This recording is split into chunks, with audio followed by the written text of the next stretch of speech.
Hey friend, welcome to Landscape Elevation. I'm Charlene Gray, and this video is the second in a series of 6 where I'll share reasons why landscape design makes a great side hustle. The first reason I talked about in my last video was all about how getting started in landscape design has pretty low startup costs. Now today I'll share with you the second reason why being an independent landscape designer makes for a great side hustle. And that reason is that your day-to-day duties and the job itself varies so much from day to day and job to job. Now I'll start by saying that a variable day-to-day work schedule is definitely not for everyone.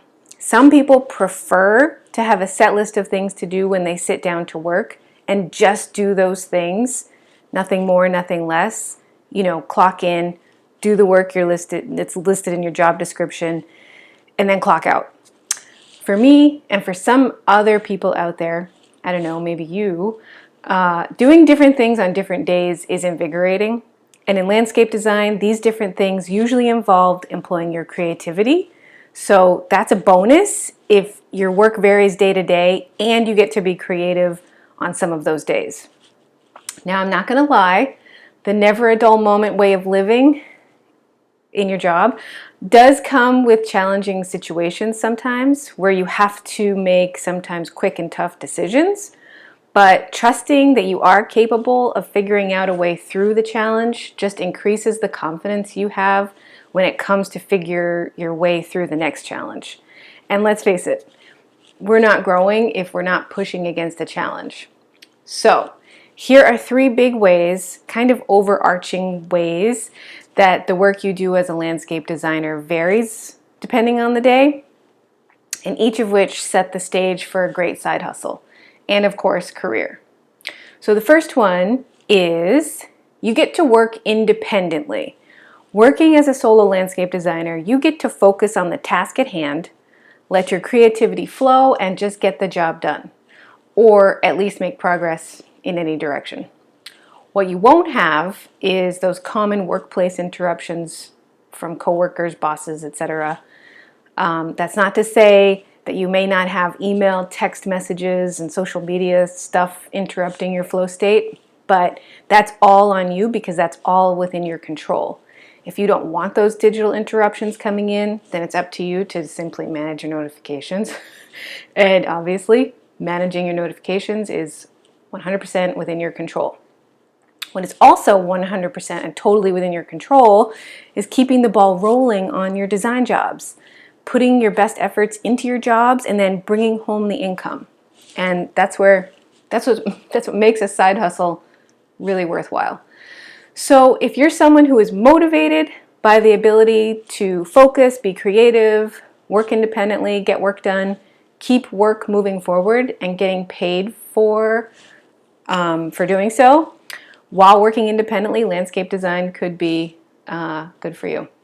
And if all this sounds awesome, but at the same time you're also thinking, well, that sounds great, Charlene, but do I ever get to see or hang out with other people while I'm working?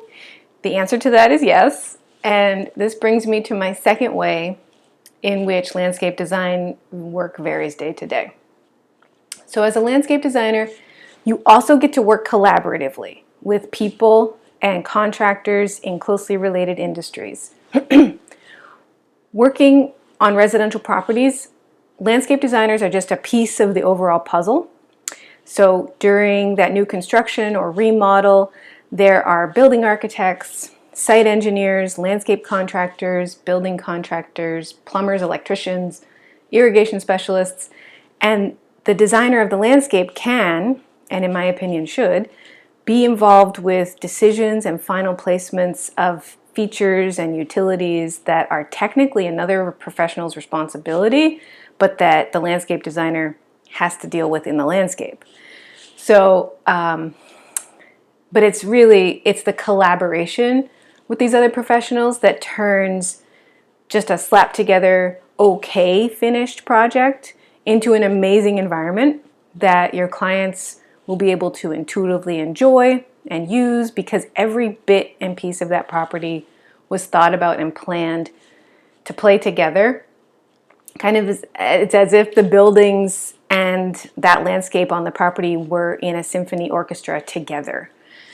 So that's collaboration with other professionals. But let's say you've been hired to redesign the landscape for a property that is not new or under any other type of construction. Will you still get to collaborate with other people?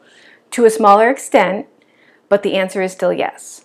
There may be some out of the professionals listed earlier, maybe plumbers, electricians, irrigation specialists, but likely you will definitely be collaborating with a landscape contractor, which is the person or crew who will actually be installing your landscape design.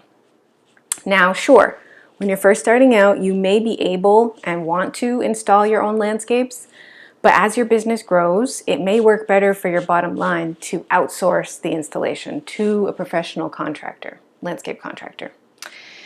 So, there may also be some of you wondering, Charlene, I actually liked it better when you were talking about working independently, and I have no desire to work collaboratively with other professionals whatsoever. Does this mean landscape design is out for me? And to this question, I would answer no. Landscape design is not out for you. As long as you still feel okay about working one-on-one with clients, you can absolutely create a design for your clients, hand it off to them, and walk away. Keep in mind, well, walk away after getting paid for the design. But keep in mind that doing so will mean you won't be involved with overseeing any part of the actual construction of hardscapes or installation of plants or irrigation on the site that you designed. And when you do this, you won't be able to make absolutely sure that your design is installed to your vision and specs. And you won't be able to be available to make those last-minute design tweaks, which typically happen. But as long as you're okay with this, then by all means you can practice as a true design-only landscape designer. All right, so you've got your balance of working independently and working collaboratively figured out to however that makes sense for you. Now, my third and final reason why landscape design work varies day to day is that you get to set your own schedule. Now, I know, to most people, in theory, this sounds really exciting, but in reality and in all honesty, and I know this from teaching college students and also from having a daughter, 10-year-old daughter, for some of you, this could be a blessing, and for others, it could be a curse. And if you don't know which one is you, try to find out before you quit your day job. Okay, so speaking from the curse side of this coin being setting your own schedule, if you struggle with motivation or struggle with having to set your own schedule, and getting stuff done could be really hard on some days, or all days. If this is you, then obviously starting with a side hustle is a great way to test yourself, to find out how you handle getting yourself motivated to get work done and get paid. If this is you and you want to jump into making landscape design your full-time self-employed job, I'm here to cheer you on 100%, but just know that you'll be the one in control of your time. So you will need to decide to actually take control of your time and intentionally tell your time what you're doing and when you're doing it so that you can do the stuff, get it done, and get paid. Now, on the flip side of this coin, the blessing side of setting your own schedule, let me just say that there is nothing like having the freedom and flexibility to actually set your own schedule. Speaking from just coming off 7 years of a 9-to-5 salary job, I have my daughter, a house, a husband, pets, after school, sports, and all that stuff. Maybe you can relate. What is crucial to making this work is planning my time blocks for every workday ahead of time, like at least the day before. And I think this is key. So for example, this is my daily planner.